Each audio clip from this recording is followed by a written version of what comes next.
तू इथेच थांब, मी तो गेलाय का चेक करून येतो. बरं ठीक आहे. आलोच.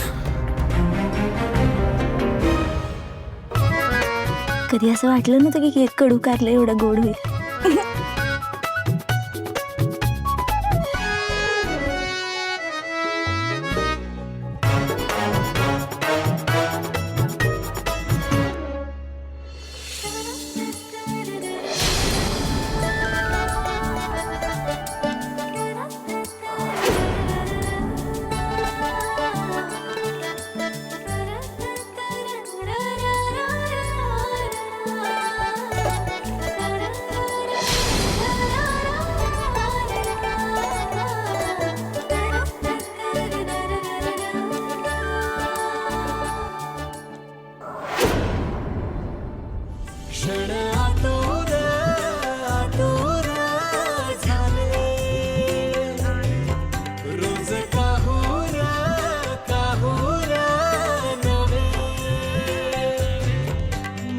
धागा धागा जोडते नवा,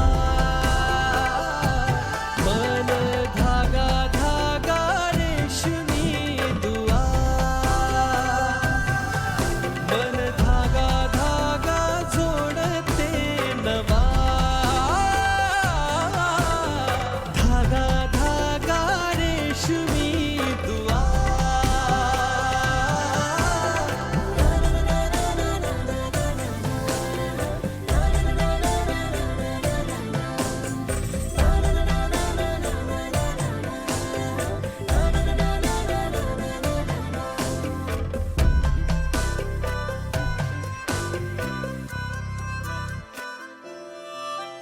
तू ठीक आहेस ना?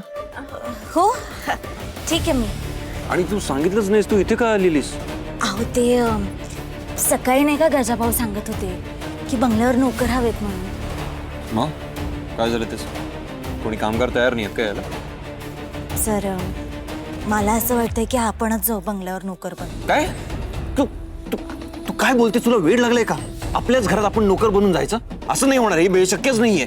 सर माझं ऐकून तरी घ्या अरे तुम्ही. मी का ऐकू? पण तू काही बडबडतेस आणि मी ऐकून घेऊ? आणि तुला असं वाटतंय म्हणून आपण गेलो. चल, आई आणि आबांचं काय? ते मग वस्तीतच राहतील, आपण दोघंच जाऊ बंगल्यावर. अरे पण आई आबा एकटे कसे राहतील? आणि मी इथे फॅक्टरीत असणार, तू तिथे जाणार, तुला त्यांनी काय केलं म्हणजे? मला काही नाही होणार. आणि असं कसं काही नाही होणार? मुळात आपण हे सगळं का करायचं आहे? सर तुम्ही मी जे काय सांगते त्याच्यावरती एकदा विचार तर करा. अरे पण का? कारण आबा जे काय म्हणाले ती गोष्ट माझ्या डोक्यातून जात नाहीये.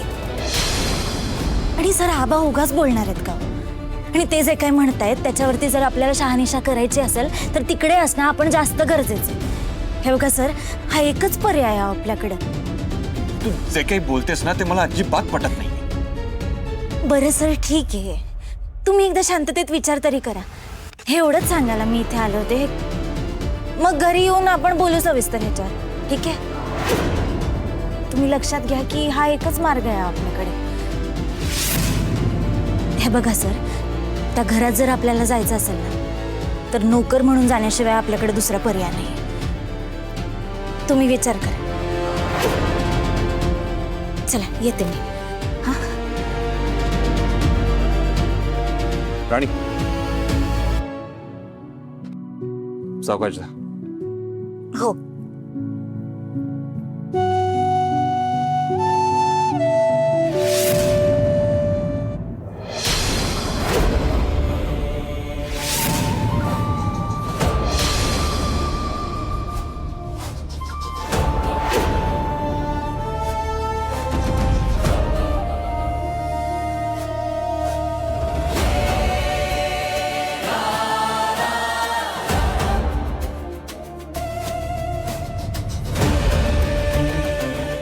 अहो तुमच्याशी थोडं बोलायचंय मला.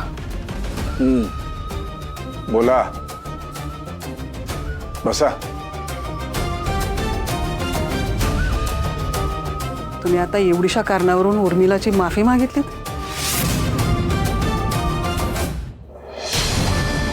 आणि तिच्याबद्दल वाईट वाटतंय असंही म्हणालात. हा मग तुम्ही कोणाची माफी मागाल असं वाटतच नाही मला. का बरं? हे तुम्ही विचारताय? तुम्हीच आठवा बरं. अजित पोटात असताना माझ्या गळ्यातलं मंगळसूत्र तोडून माझ्याशी संबंध तोडून तुम्ही निघून गेलात. तेही अशा वेळी जेव्हा अजित पोटात आणि छोटा विक्रांत माझ्या पदरात होता. तुम्हाला त्याचंही काही वाटलं नाही. तुम्ही सोडून गेलात मला एकटीला आणि आता इतक्या वर्षानंतर अचानक परत आलात. तुम्हाला एकदाही माझी माफी मागावी असं कधीच वाटलं नाही का? माझ्याशी जे काही वागत आलात ते चुकीचं होतं असं वाटतच नाहीये तुम्हाला?